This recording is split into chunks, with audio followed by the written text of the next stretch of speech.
Hoje nós vamos continuar falando sobre física moderna e iremos falar sobre radioatividade, que é um fenômeno extremamente interessante.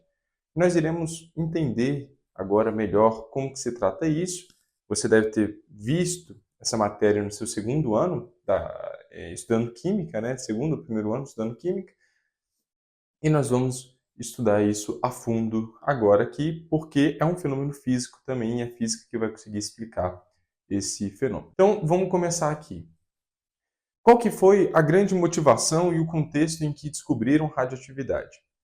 Em 1895, o físico e engenheiro alemão Röntgen descobriu os raios-x, que era um novo tipo de radiação, e eles estavam... Então, depois dessa descoberta desse novo tipo de radiação, os físicos ficaram extremamente interessados em estudar esse tópico, radiações, porque será que existe outro tipo de radiação sem ser o raio-x?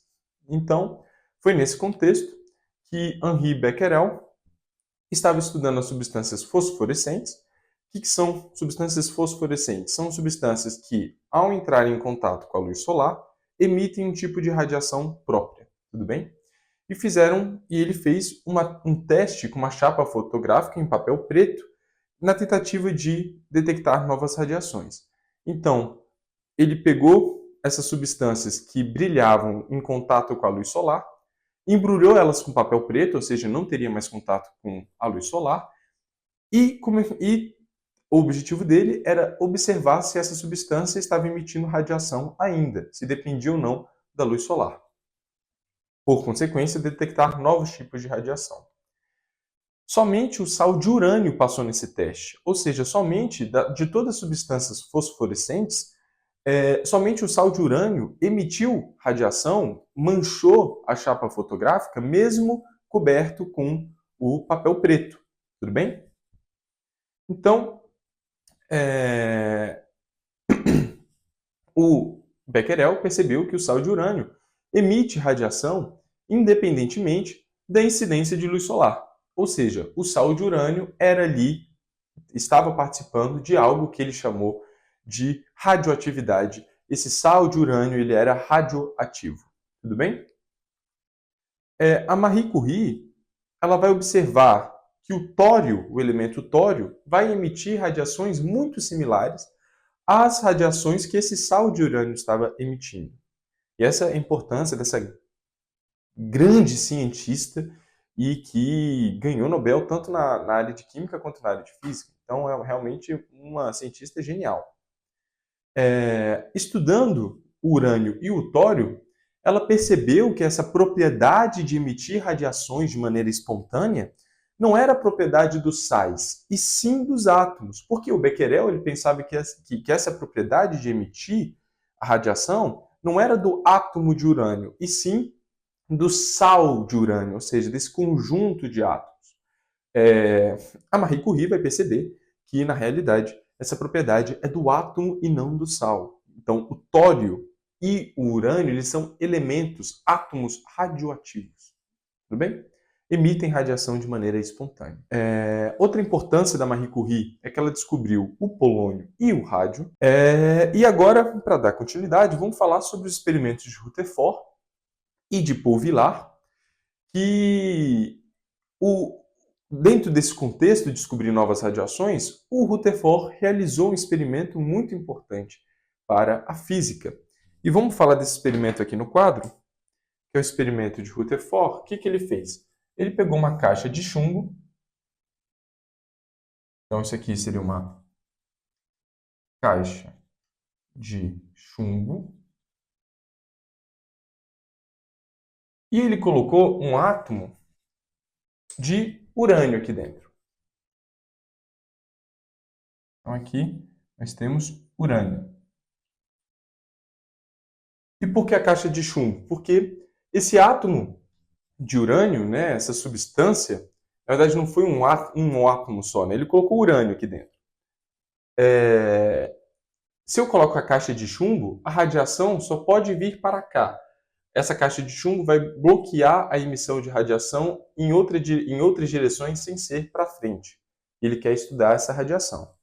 Daí, nessa saída, ele colocou uma chapa toda positiva e uma outra chapa toda negativa.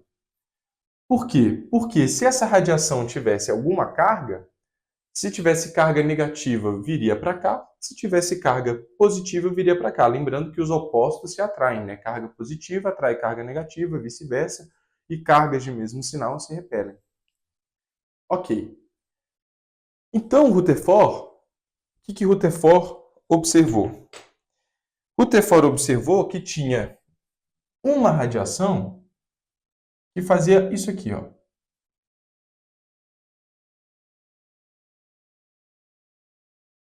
Que fazia isso aqui.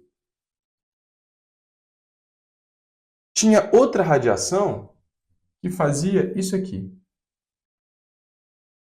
E Paul Vilar percebeu que tinha, por uma questão de conservação de energia, tinha que ter uma radiação que passava reto, sem ser afetado por essas placas. Essa radiação em amarelo, vamos começar pela radiação em vermelho. Essa radiação em vermelho, Rutherford chamou de partícula alfa. Essa partícula alfa, se ela foi atraída por essa chapa negativa, ela teria que ser positiva. E perceba que ela cai rapidamente. Então, se ela cai rapidamente, ela é pesada. Porque aqui o peso, a força gravitacional está puxando ela mais rapidamente para a placa. Então, eu vou colocar aqui entre aspas, pesado. Ok, depois, aqui fica uma observação, né? Ela é positiva. Ela é feita, essa partícula alfa, de 2 prótons e 2 nêutrons. Ela é equivalente ao núcleo de hélio, ou seja, o hélio mais 2. Tudo bem? O hélio tem 2 elétrons. Se você ionizar o hélio, ou seja, tirar esses 2 elétrons dele, fica só um núcleo e a partícula alfa seria equivalente ao núcleo do hélio, 2 prótons e 2 nêutrons. Essa radiação em amarelo, ela foi atraída pela chapa positiva, então eu vou chamar ela de uma outra partícula, que eu vou chamar partícula beta. Essa partícula beta, como ela foi atraída pela chapa positiva, ela é negativa.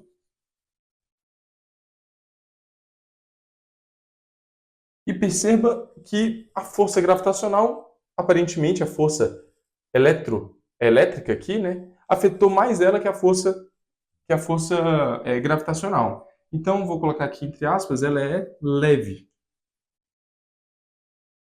Essa partícula beta, na realidade, depois perceberam, né, que era o elétron. Que é, na realidade, um elétron. E essa em branco aqui? Bom, essa em branco, o átomo está emitindo algo que não tem carga, que não foi afetado pela força gravitacional, por consequência não tem massa. O que poderia ser isso? Bom, eu vou chamar essa em branco de raios gama.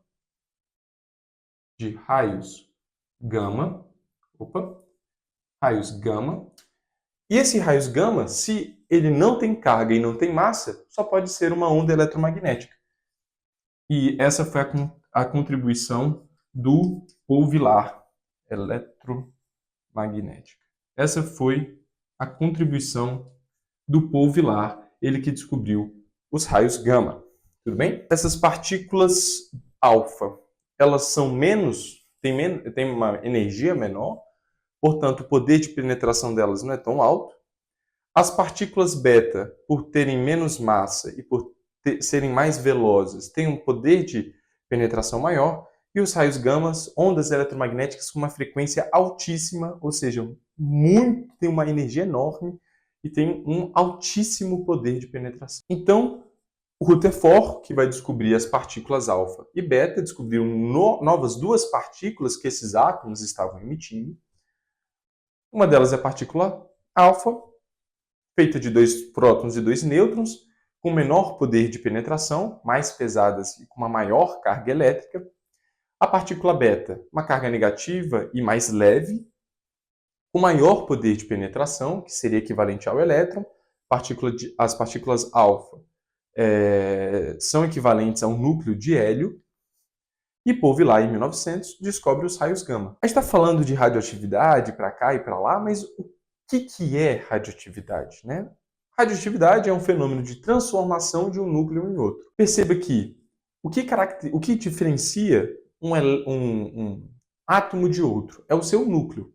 Então, se eu estou alterando o núcleo, ou seja, se esse núcleo está emitindo partículas alfa, beta e gama, radiações, alfa, beta e gama, partículas alfa, partículas beta e raios gama, significa que, olha, partícula alfa são 2 prótons e 2 nêutrons, ou seja, eu estou tirando do meu núcleo 2 prótons e 2 nêutrons, portanto, eu estou mudando o meu elemento. Então, radioatividade vai ser a transformação de um átomo em outro a partir da emissão de 3 tipos de radiação: alfa, beta e gama. Ok? Essa emissão de radiação a gente chama de decaimento radioativo. Então, basicamente, o átomo se desintegra. Esse fenômeno é completamente aleatório, espontâneo e não controlável. Então, você vai ter uma certa probabilidade de um átomo radioativo decair ou não. Lembrando, por que é espontâneo e não controlável? Na natureza, tudo tende a ter o menor nível de energia possível. Tudo tende a ser estável. O átomo radioativo ele é extremamente instável. Ele é extremamente instável. Então, para ele alcançar a estabilidade, ele precisa reduzir o seu nível de energia. E para ele reduzir esse nível de energia, ele emite essas 3 radiações. Tudo bem? Então, lembre-se disso, fenômenos radioativos, os átomos são instáveis, eles precisam alcançar a estabilidade e para alcançar a estabilidade eles precisam emitir os 3 tipos de radiação. O decaimento ele vai ser exponencial, vai ser uma exponencial decrescente, tudo bem?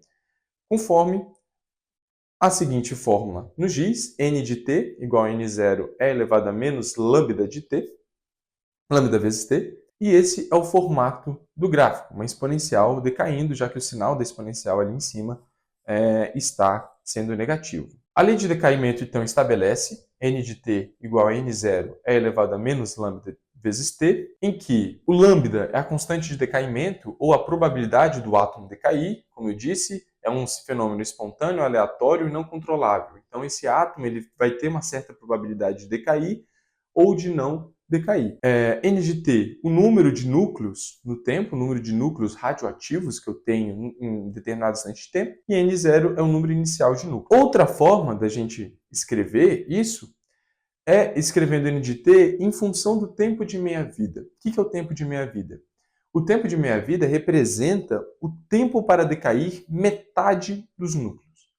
Então, se eu falo que tempo de meia-vida é igual a 5, significa que ele vai demorar 5 segundos, por exemplo, para decair na sua metade. E essa relação de número de núcleos em relação ao tempo em função do tempo de meia-vida vai ser n0 dividido por 2 elevado a i, em que esse i é a quantidade de meia-vida que já passou.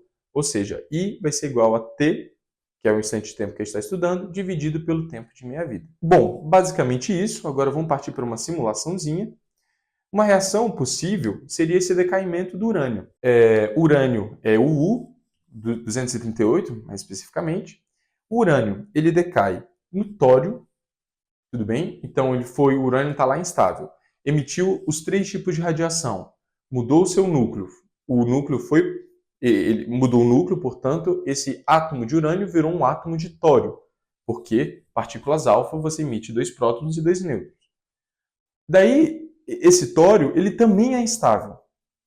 Lembre-se que a gente está tentando alcançar uma certa estabilidade. Ele vai emitindo radiação enquanto ele for instável.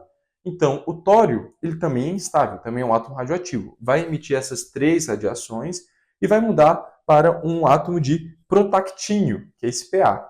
O protactínio também é instável, também é radioativo. Vai emitir esses 3 tipos de radiações. Emitiu esses 3 tipos de radiação, ele acaba se transformando no chumbo, e o chumbo já é estável. Então, o chumbo não é mais um elemento radioativo, e geralmente,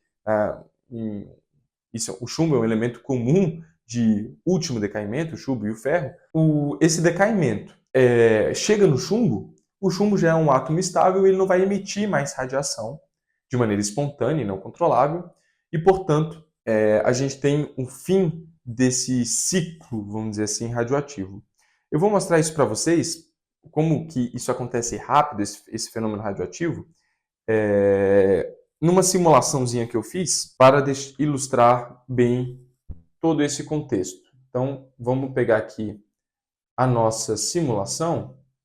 Então, aqui, meus amigos, em azul é o urânio, e perceba que ele vai decaindo e vai se transformando em átomos, vai transformando em tório, protactínio e depois em chumbo, e tem alguns átomos de urânio que não decaíram. Por exemplo, esses átomos em azul aqui são os de urânio. Em vermelho é o de tório, o verde é o protactínio e o cinza é o chumbo.